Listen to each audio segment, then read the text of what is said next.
Assalamualaikum warahmatullahi wabarakatuh. Jumpa lagi dengan saya Ahmad Kardiman di Adkar Channel. Saya ucapkan selamat Hari Raya Idul Fitri. Taqabbalallahu minna wa minkum siyamana wa siyamakum minal aidin wal faizin. Taqabbal ya karim. Mudah-mudahan kita semua termasuk orang-orang yang kembali kepada fitrah kemanusiaan, kembali kepada kesucian, diampuni seluruh dosa dan kesalahan, dan kita termasuk orang-orang yang terhindar, dijauhkan dari siksa api neraka. Amin ya Allah ya Rabbal Alamin. Berkaitan dengan Hari Raya Idul Fitri dikatakan laisal id liman labisal jadid innamal id liman ta'atuhu tazid. Bukanlah orang yang beridul fitri berlebaran bagi orang yang berpakaian baru, yang serba baru. Innamal id liman ta'atuhu tazid. Akan tetapi hanyalah yang disebut orang yang berlebaran itu, orang yang beridul fitri itu adalah bagi orang yang ketaatannya itu bertambah. Walaisal id liman tajmulu bil libasi wal marku. Dan bukanlah dikatakan orang yang berlebaran beridul fitri bagi orang yang berpakaian indah, bagus, baru, wal marku berkendaraan indah dan baru. Innamal id liman gufirat lahud dzunub. Hanyalah orang yang berlebaran itu, orang yang beridul fitri itu adalah bagi orang-orang yang diampuni dosa-dosanya. Berkaitan dengan hal tersebut, apa itu Idul Fitri? Idul Fitri asal kata dari id dan al-fitrah. Id ada ya'udu audan audatan ilaih, kembali kepadanya. Id a'yad, i'yad, hari raya, hari besar. Al-fitrah itu artinya suci. Dalam hadis dikatakan qala Nabiyyu sallallahu alaihi wasallam kullu mauludin yuladu 'alal fitrah hatta yu'riba anhu lisanuhu fa abawahu yuhawidanihi au yunassiranihi au yumajjisanihi.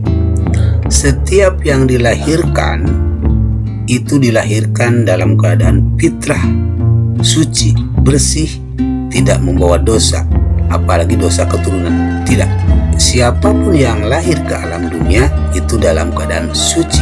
Dari rahim siapapun dia lahir, maka dia lahir dalam keadaan suci, fitrah, tidak membawa dosa orang tua. Hatta yu'riba anhu lisanu, sehingga mengatakan dengan lisannya, fa abawahu, maka kedua orang tuanya lah yuhawidanihi, yang menjadikan seseorang Yahudi, au yunassiranihi, atau menjadikan seseorang Nasrani, au yumajjisanihi, atau menjadikan seseorang Majusi.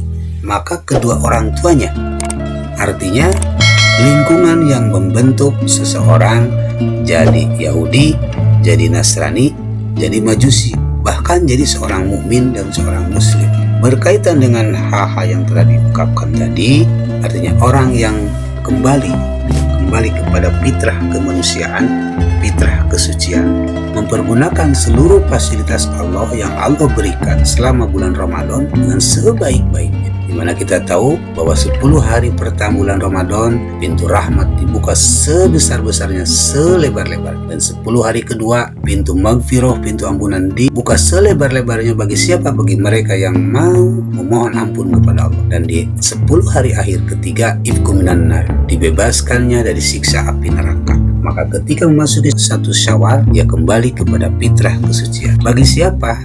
Bagi mereka yang mengisi seluruh Ramadan dengan kebaikan, dengan ibadah, mendekatkan diri kepada Allah dengan amalan-amalan. Berkaitan dengan hal tersebut, ada beberapa hal yang perlu diketahui.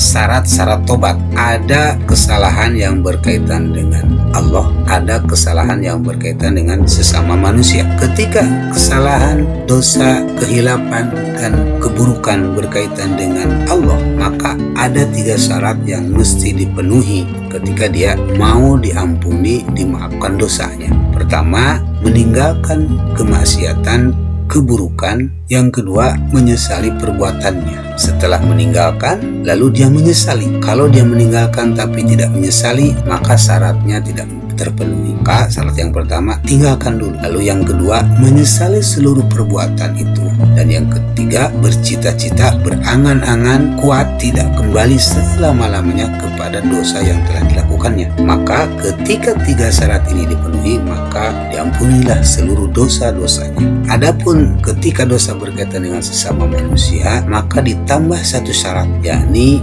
memenuhi hak si hamba yang disalahi, meminta maaf.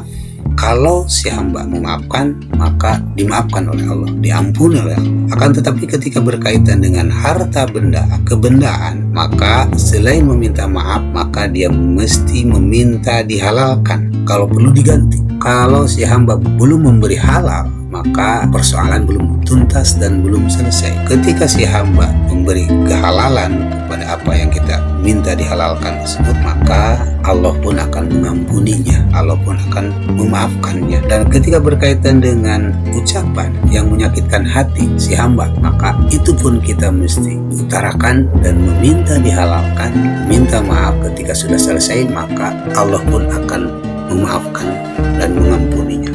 Ada dosa yang sangat besar, akbarul kabair, yang Allah tidak akan mengampuninya kecuali taubat dengan kesungguhan. Dosa yang pertama adalah al-isyraku billah, menyekutukan Allah, menduakan Allah. Dosa yang tidak akan pernah diampuni Allah kecuali dia bertobat dengan sungguh-sungguh. Yang kedua, uququl walidain, durhaka kepada kedua orang tua. Sebaik apapun si hamba, sebagus apapun ibadah si hamba, ketika masih menyakiti, durhaka kepada kedua orang tua, maka sampai kapanpun Allah tidak akan pernah mengampuni, memaafkan si hamba.